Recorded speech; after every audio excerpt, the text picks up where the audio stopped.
Hello everyone, আসসালামু আলাইকুম। গ্রামীণ জীবনে আপনাদের সকলকে স্বাগতম। তো আমার হাতে দেখতে পাচ্ছেন একটা কৌটা, এখানে নাম লেখা ববি ফেট। এটা লালির জন্য আনছি।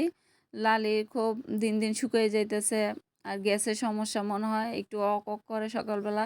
তো সে কারণে আমি পশু ডাক্তারের কাছে গিয়েছিলাম। তো পশু ডাক্তার আমাকে এই ববি ফেটটা দিল। এখানে দেখেন স্পষ্ট কিছু নির্দেশনা দেওয়া আছে কি কি কাজে লাগবে এই ববি ফেটটা। গ্যাসের সমস্যা দূর করবে, দুগ্ধবতী গাভীর মানে দুধ উৎপাদন বৃদ্ধি করবে, গরুর শরীরের দুর্বলতা কমাবে, মাংস বৃদ্ধি করবে, গরুর খাবারের রুচি বাড়বে। তো এখানে এটা কি কি দিয়ে কি কি ইনগ্রিডিয়েন্ট দিয়ে তৈরি এটাও দেওয়া আছে। ভিটামিন এ, ভিটামিন ডি3, বি12, ভিটামিন ই, তারপর এখানে আছে folic acid, vitamin C, zinc, sulphate. তো মোটামুটি এগুলা ভিটামিন ইনগ্রিডিয়েন্টস দিয়েই তৈরি। তো এটা খাওয়ানোর নিয়মটা কি এটা আমি আপনাদেরকে এখন দেখাবো, চলেন। তো আমি এটা কৌটাটা খুললাম, এরকমভাবে কাগজ দিয়ে মোড়ানো থাকবে।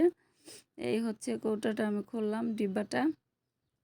তো আমি এইটা খাওয়ানোর নিয়ম হচ্ছে সকালে একবার, বিকালে একবার 50 গ্রাম করে, সকালে 50 গ্রাম, বিকালে 50 গ্রাম খাবারের সাথে মিশিয়ে খাওয়াতে হবে। তো চলেন কিভাবে খাওয়াই, আমি খাওয়ানোর প্রস্তুত প্রণালীটা আমি আপনাদেরকে দেখাই। তো দেখেন আমি জাউ রান্না করেছি। তো জাউয়ের সাথে আবার আলুও সিদ্ধ দিয়েছি।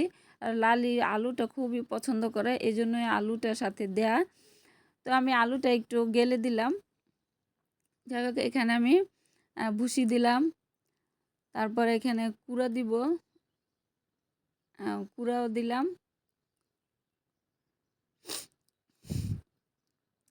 এগুলা খুব ভালোভাবে মিক্স করে নেব। মিক্স করে আমি এই ববি ফ্যাটের পাউডারটা 50 গ্রাম মেপে তারপর এটার সাথে অ্যাড করে দিব।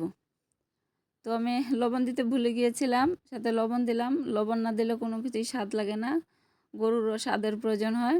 তো দেখেন আমি এখানে 50 গ্রাম ববি ফ্যাট পাউডার নিয়েছি।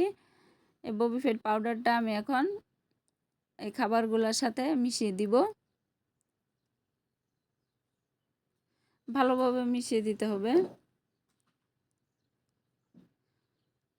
আমি আবারও বলছি, সকালে একবার, বিকালে একবার 50 গ্রাম, সকালে 50 গ্রাম, বিকালে 50 গ্রাম। আমি 1 মাস খাওয়ানোর পরে গরুর অবস্থা কি, স্বাস্থ্যের উন্নতি হলো কিনা, কিংবা গ্যাসের সমস্যা সমাধান হলো কিনা, এগুলো আমি আপনাদেরকে বলবো। কারণ পশু ডাক্তার যেহেতু সাজেস্ট করেছে, তাহলে অবশ্যই এটা খুবই কার্যকরী হবে, এটা আমার ধারণা।